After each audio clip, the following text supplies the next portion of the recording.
ఏంటి సమంత ఇవాళ చాలా ఆనందంగా కనిపిస్తున్నావు? ఏంటి ఈరోజు మన అబ్బాయి బర్త్డే, అది మర్చిపోయారా మీరు? అవును కదా, నేను వ్యాపార వ్యవహారాలలో పడి ఆ విషయాన్ని మర్చిపోయాను. కానీ నువ్వు గుర్తు చేసావు కదా. చాలా బాగా సెలబ్రేట్ చేద్దాం ఈరోజు మన అబ్బాయి బర్త్డేను, ఓకేనా? అలాగేనండి, మీరు త్వరగా రండి, సాయంత్రం తప్పకుండా, ఓకేనా? సరే సమంత, నేను ఆఫీస్కి వెళ్ళొస్తాను. అలాగేనండి. Happy birthday Pawan Kalyan. Happy birthday Pawan Kalyan. ఏంటండి దిగులుగా కనిపిస్తున్నారు? మన బిజినెస్లో లాస్ వచ్చింది సమంత.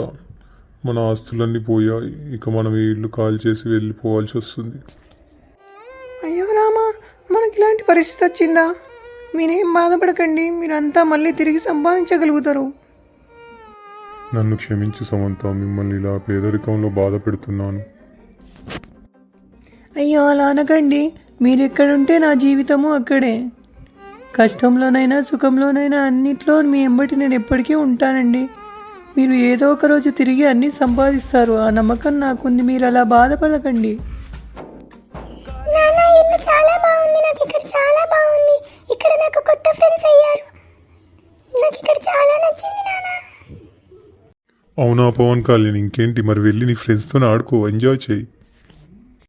మీరు ఇంకేమీ ఆలోచించకుండా ఆఫీస్కి వెళ్ళండి, మనకన్నీ మంచి రోజులు వస్తాయి త్వరలోనే. అలాగే సమంత, నేను ఆఫీస్కి వెళ్ళొస్తాను.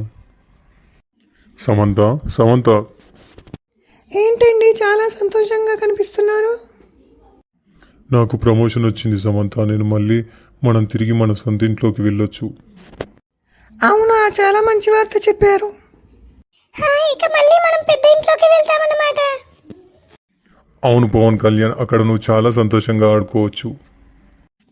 ఇదంతా నీ వల్లే జరిగింది సమంత. నువ్వు నాకు కష్టంలోనూ సుఖంలోనూ తోడున్నావు కాబట్టి నేను ఇదంతా చేయగలిగాను.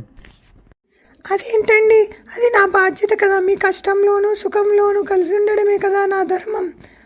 భార్య అన్నప్పుడు భర్తతోటి, భర్త అన్నప్పుడు భార్యతోటి, కష్టంలోనూ సుఖంలోనూ అన్ని వేళలా ఒకేలా ఉండాలి కదండి.